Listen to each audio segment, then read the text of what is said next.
రేపు భాను సప్తమి అంటే ఈరోజు ఏ పదార్థం తింటే అదృష్టం మీ ఇంటి తలుపు తడుతుందో ఈ వీడియోలో తెలుసుకుందాం. దానికన్నా ముందు ఒక చిన్న కథను విందాం. ఒకప్పుడు ఒక అడవిలో 2 చిలకలు ఉండేవి. అవి 2 అన్న మరియు తమ్ముడు. అవి చాలా అందంగా ఉన్నాయి. వాటి ముక్కు మరియు రెక్కలు చాలా అందంగా ఉన్నాయి. అవి 2 అడవిలో సంతోషంగా నివసిస్తూ ఉన్నాయి. అన్న చిలుక చాలా తెలివైనది. ఒకరోజు ఒక వేటగాడు అడవికి వచ్చాడు. అన్న తమ్ముడి చిలకల జతను చూసి, ఈ చిలకలు చాలా అందంగా ఉన్నాయి మరియు చాలా ప్రత్యేకంగా ఉన్నాయి.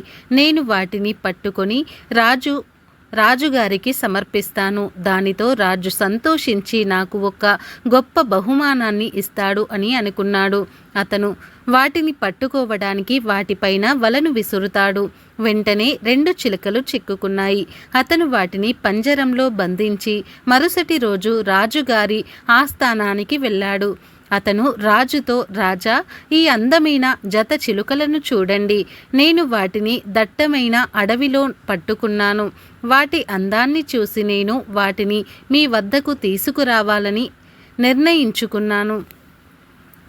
అవి మీ రాజ్య భవన సౌందర్యాన్ని మరింత పెంచుతాయి అని అన్నాడు. దానికి రాజు చాలా సంతోషించాడు. వేటగాడికి 1000 బంగారు నాణాలు ఇచ్చాడు. రాజు ఆ 2 చిలకలను బంగారు పంజరంలో ఉంచి వాటిని బాగా చూసుకోవాలని తన సేవకులకు ఆదేశించాడు. రాజుగారి ఆజ్ఞ మేరకు సైనికులు ఆ చిలకలను బాగా చూసుకుంటూ ఉన్నారు. ఎంతలా అంటే చిలకలకు అడవి కన్నా పంజరంలో ఉండటం ఆనందాన్ని ఇచ్చింది. వాటిని ప్యాలెస్లో చాలా ముఖ్యమైన పక్షులుగా భావించారు అందరూ కూడా. వాటికి పండ్లు, రుచికరమైన ఆహారాన్ని వడ్డించారు. అవి ఆకర్షణకు కేంద్రంగా మారాయి. యువరాజు కూడా వాటితో ఆడుకోవడానికి తరచూ వస్తూ ఉంటాడు. చిలకలు చాలా సంతోషంగా ఉన్నాయి. వాటికి ఎలాంటి శ్రమ లేకుండా ప్రతిదీ కూడా వచ్చింది. అన్న చిలుక ఒకసారి తన సోదరునితో మనము ప్యాలెస్లో ఎంతో గౌరవించబడుతూ ఉన్నాము. అందువల్ల నాకు చాలా సంతృప్తిగా ఉంది అని అంది. దానికి తమ్ముడు చిలుక, మీరు చెప్పింది నిజమే. మనము రాజుగారి ఆస్థానంలో సకల సౌకర్యాలను పొందుతూ ఉన్నాము. ఇది మన అదృష్టం అని సమాధానం ఇచ్చింది. ఒకరోజు ఒక వేటగాడు బహు అనే ఒక నల్ల కోతిని తీసుకువచ్చాడు. ఆ వేటగాడు కోతిని రాజుకు సమర్పించారు.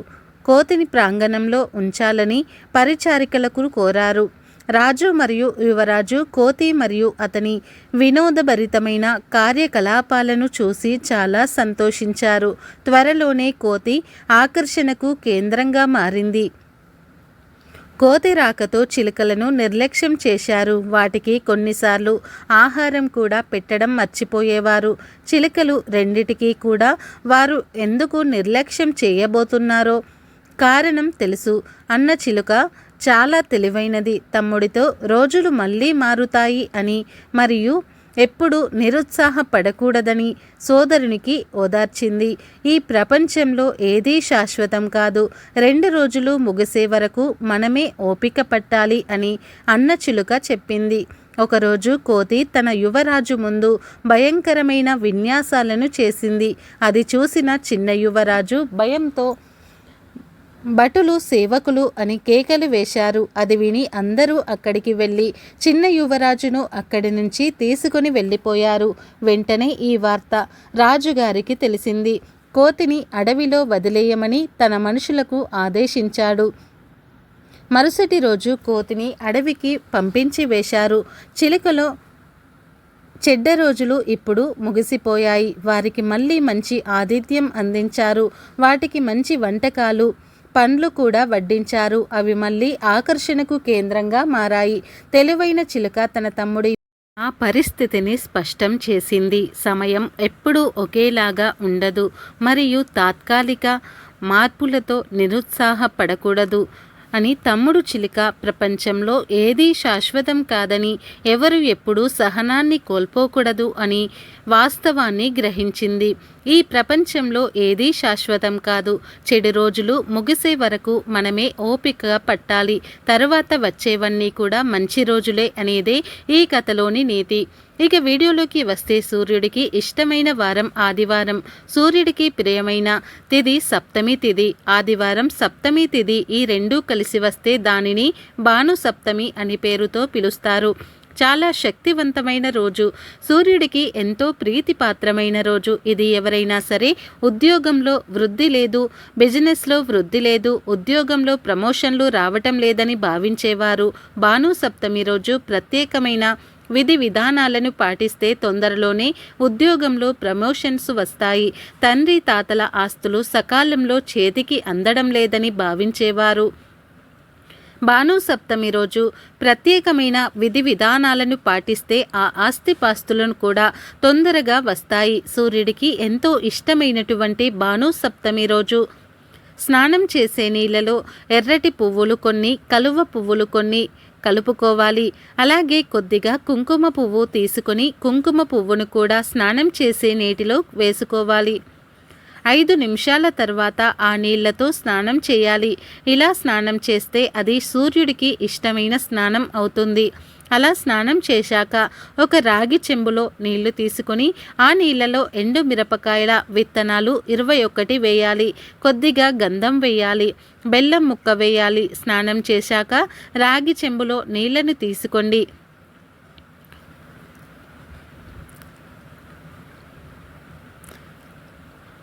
ఆ నీళ్లలో వేయండి. ఆ నీళ్లతో తూర్పు వైపు తిరిగి సూర్యునికి ఆజ్యం ఇవ్వండి. ఇలా ఆజ్యం ఇచ్చేటప్పుడు 21 సార్లు ఓం సూర్యనారాయణాయ నమః అనే మంత్రాన్ని 21 సార్లు చెప్పండి. ఎప్పుడైనా సూర్యుడికి ఆజ్యం ఇచ్చిన నీళ్లు నేల మీద పడకూడదు కనుక కింద ఒక ప్లేట్ పెట్టి ఆ పళ్ళెంలో నీటిని విడిచిపెట్టాలి. తరువాత ఆ పళ్ళెంలో నీళ్లు మొక్కల్లో పోయాలి. అలాగే సూర్యునికి ప్రీతి కోసం భాను సప్తమి రోజు ఒక ప్రత్యేకమైన పదార్థం తినాలని పెద్దలు అంటూ ఉన్నారు. మరి ఆ పదార్థం ఏమిటి అంటే బెల్లం. ఈరోజు చిన్న బెల్లం ముక్కను అయినా సరే సూర్యుడి ముందు ఉంచి లేదా సూర్యుడికి సమర్పించి ఆ తర్వాత ఆ బెల్లం ముక్కను తిని బయటకు వెళ్తే సకల ఐశ్వర్యాలు సిద్ధిస్తాయి. ఈరోజు పూజలు చేయకపోయినా పర్వాలేదు, చిన్న బెల్లం ముక్కను తిన్నా చాలు, సూర్యుడు అనుగ్రహిస్తాడు. ఎందుకంటే భాను సప్తమి రోజు బెల్లంతో అనేక ప్రాకృతిక శక్తులు బలపడతాయి. ఆ బెల్లాన్ని మనం తినటం వలన మనకు కూడా శక్తి పెరిగి చేసే పనులలో విజయాలను కలుగుతాయి. కాబట్టి ఖచ్చితంగా రేపు భాను సప్తమి రోజు ప్రతి ఒక్కరూ కూడా చిన్న బెల్లం ముక్కను అయినా సరే తినండి. ఐశ్వర్యాన్ని సిద్ధింప చేసుకోవడానికి ఇది ఒక పరిహారం. ఇంట్లో సూర్యుడి ఫోటో ఉన్నవారు అంటే సూర్యుడు 7 గుర్రాల మీద సంచరిస్తున్న ఫోటో ఉన్నవారు ఎవరైనా సరే ఆ ఫోటో దగ్గర ఈరోజు ఆవు నెయ్యితో దీపం వెలిగించి బెల్లం ముక్కను నైవేద్యంగా పెట్టండి. భాను సప్తమి రోజు బెల్లం నైవేద్యం పెట్టడానికి ప్రసాదంగా స్వీకరిస్తే సూర్యుడి విశేషమైన అనుగ్రహంతో సకల శుభాలు కలుగుతాయి. బెల్లం ముక్క లేకపోతే గోధుమలతో చేసిన తీపి పదార్థాలు అయినా సరే నైవేద్యంగా సమర్పించండి. ఇలా భాను సప్తమి రోజు ప్రత్యేకమైన విధి విధానాలను అలాగే పాటించండి. సూర్యుడికి ఎర్ర మందార పూలను సమర్పించండి. ఇలా భాను సప్తమి రోజు ఈ చిన్న చిన్న పనులు చేసి సూర్యుని అనుగ్రహాన్ని పొందండి. ప్రస్తుత సమాజంలో ప్రతి ఒక్కరూ డబ్బు గురించి ఆరాటపడుతున్నారు. రాత్రి పగలు అనే తేడా లేకుండా డబ్బు సంపాదించడానికి ఇష్టపడుతున్నారు. నిజమే, డబ్బు అత్యంత అవసరమే. కానీ డబ్బు సంపాదించే పనిలో పడి ఆరోగ్యాన్ని నిర్లక్ష్యం చేసేవారు చాలామందే ఉన్నారు. ఎంతో కష్టపడి సంపాదించి మరలా ఆ డబ్బు మొత్తం హాస్పిటల్స్లో ఖర్చు పెడుతూ ఉన్నారు. కాబట్టి డబ్బు ముఖ్యమే కానీ ఆరోగ్యం అంతకన్నా ముఖ్యం.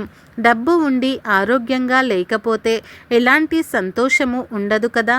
డబ్బు లేకపోయినా ఆరోగ్యంగా ఉంటే ఆనందము మన సొంతం అవుతుంది. అందువలన ఆదివారం రోజున ఈ పరిహారం చేయటం వలన ఆరోగ్యపరంగా ఎన్నో ప్రయోజనాలు ఉన్నాయని పండితులు చెబుతూ ఉన్నారు. మరి ఆరోగ్యాన్ని అందించే ఆ పరిహారం ఏమిటో ఈరోజు మనం తెలుసుకుందాం. ఉదయం నుండి అస్తమయం దాకా సూర్యకిరణాలతో సమస్త జీవకోటిని కాపాడుతున్న ప్రత్యక్ష దైవం అయినటువంటి ఆ సూర్య భగవానుడు అనునిత్యం సూర్య నమస్కారాలు చేస్తూ ఆదిత్య హృదయం పారాయణం చేస్తూ తమ ఆరోగ్య ఐశ్వర్యాలను కోరుకునే భక్తులు అనేక మంది ఉన్నారు. ఆదివారం రోజున సూర్యోదయానికి ముందుగానే నిద్రలేచి నువ్వుల నూనె ఒంటికి రాసుకొని కొంత సమయం తర్వాత తల స్నానం చేయాలి. ఆ తరువాత ఉదయిస్తున్న సూర్యుని చూసి చేతి నిండా నీళ్లు తీసుకొని ఆజ్యం వదలాలి. ఇలా చేయటం వలన మంచి ఫలితాలను పొందుకుంటారు. సూర్యోపాసన వలన తేజస్సు, బలము, ఆయువు, ఆరోగ్యము వృద్ధి చెందుతాయని పండితులు చెబుతున్నారు. అంతేకాదు, జన్మించిన వారు మరో జన్మ అనే గమ్యం చేరాలంటే మరణం అనే మార్గం గుండానే వెళ్ళాలి. ఈ మరణ మార్గం సూర్యలోకం నుండే సాగుతుంది. పరమాత్ముని సన్నిధికి చేర్చే మోక్షం సూర్యగమనం యొక్క సారాంశం. అందుకే ఆ ప్రత్యక్ష దైవాన్ని ఆదివారం రోజున త్రిసంధ్యలలో నమస్కరించాలి. వీటితో పాటు సూర్య భగవానుడిని 12 నామాలతో ఆదివారం రోజు ఆరాధించడం వలన శుభ ఫలితాలు కలుగుతాయని పండితులు చెబుతూ ఉన్నారు.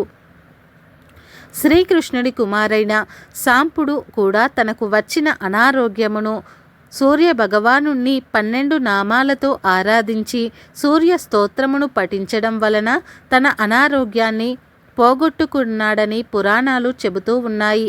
ఇంతకీ ఆ 12 నామాలు ఏమిటో ఈరోజు మనం తెలుసుకుందాం. ఓం మిత్రాయ నమః, ఓం రవియే నమః, ఓం సూర్యాయ నమః, ఓం భావనే నమః, ఓం ఖగాయ నమః, ఓం పుష్యే నమః, ఓం హిరణ్యగర్భాయ నమః, ఓం మరిచాయ నమః, ఓం ఆదిత్యాయ నమః, ఓం సావిత్రాయ నమః, ఓం అర్కాయ నమః, ఓం భాస్కరాయ నమః అని ఇప్పుడు మనం చెప్పిన ఈ 12 నామాలతో సూర్య భగవానుణ్ణి ఆదివారం ఉదయాన్నే ఉదయిస్తున్న సూర్యుడికి ఎదురుగా నిల్చొని పఠించాలి. ఇలా చేయటం వలన సూర్యుడి తేజస్సుకు ప్రతీక కాబట్టి ఆరోగ్యంగాను మనసు ప్రశాంతంగాను ఉంటుంది. మనసు ప్రశాంతంగా ఆరోగ్యంగా ఉంటే మనం చేసే ప్రతి పనిలో విజయం కలుగుతుంది. తద్వారా ధనలక్ష్మి మనలను వరిస్తుంది. కాబట్టి మీరు కూడా ఆదివారం రోజున ఇప్పుడు మనం చెప్పుకున్న విధంగా చేయటం వలన ఆ సూర్య భగవానుడి అనుగ్రహంతో అఖండ ఐశ్వర్యంతో పరిపూర్ణమైన సంపూర్ణ ఆరోగ్యంతో ఆనందంగా జీవిస్తారు. ఈ వీడియో నచ్చితే లైక్ చేయండి, షేర్ చేయండి.